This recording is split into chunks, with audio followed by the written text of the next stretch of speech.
Hello, love. Welcome home to Eden. So let's lose weight together, okay, girlfriend? That last 10 pounds that is totally annoying you, it's springtime. We need to lighten up. So everything I want in my life, everything that I end up receiving, all kinds of miracles that seem like impossible, I always start in spirit first to find the block, find what's keeping me from my desire. Now, it is said by many, many healers that weight is always the same. It's always the same. It is padding that is protecting you from something. And for women, it's usually from men, from the attention of men. Now, why would you want to protect yourself from the attention of men if the whole point is losing weight so you can get more attention? So, of course, there's other reasons. Have more energy, feel more fit, feel more beautiful yourself.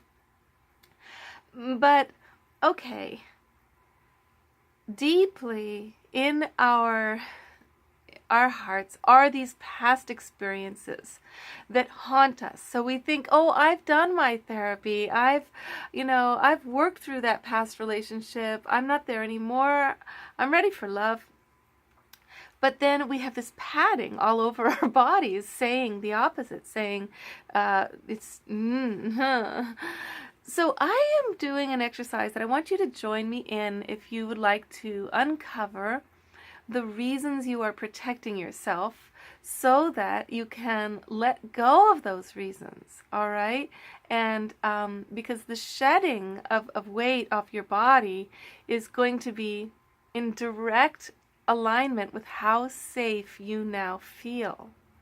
So if you don't really trust yourself, say, to choose a new kind of man, and then you want the padding just to keep yourself from being as confident or feeling as energetic.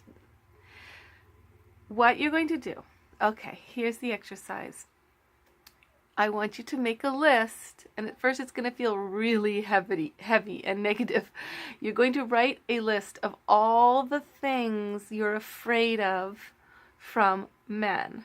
And it's going to include all kinds of past experiences, and it's going to be detailed. And I just did it, and it was heavy. I was like, I didn't think that was in me. It's going to go all the way down from the fears of your, abandonment and being talked over and being controlled and being manipulated and being psyched out of your truth and all the bad experiences you've had, being raped, being assaulted, being trapped, being put down, terrible insults masked as compliments, whatever the things you've gone through are that are so bad, they're just like the worst kind of men, and you, for some reason, you kept being attracted to those guys.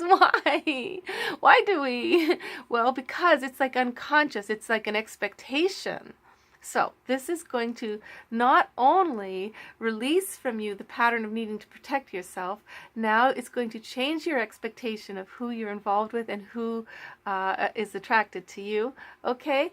But keep your eyes open. You got to keep learning from each person. All right. Now, after you've written this long, miserable list and you really got it, like, all out of you, okay, now on a separate piece of paper, or a separate part of your notebook, you're going to reverse every single line that you wrote that was negative and say, the top of this page is going to be, this is the new kind of men I allow into my life, I'm attracted to, who are worthy of me and who I am worthy of from now on to the end of time. Okay? Now, you make this commitment to yourself. I am changing who I'm attracted to. It was never about them being these bad, awful men. It was that you were resonating with being abused. You didn't know you were. Maybe it was karmically from past lives or because you didn't know any better.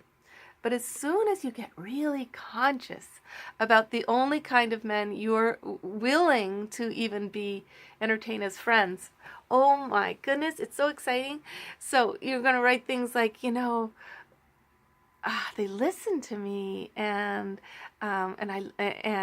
they respond to what I'm saying, and they ask questions, and right after the mission in their lives, I'm at the top priority. You just come up with as many creative thoughts as you can possibly come up with of the kind of person that you know exists. It's not a fairy tale guy.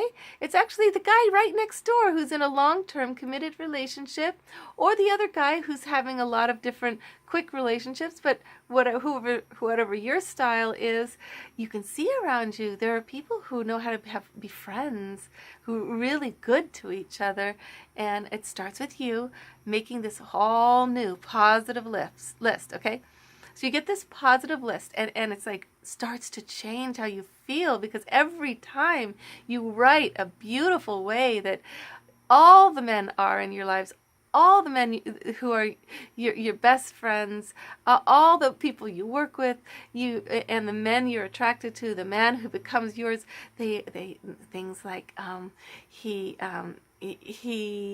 celebrates my body. He speaks to me in ways that open my heart. Keep writing it, okay? Keep writing and writing. Now, the positive list, all right, it's actually going to be much longer than the negative list. It's going to get really fleshed out, really detailed, okay?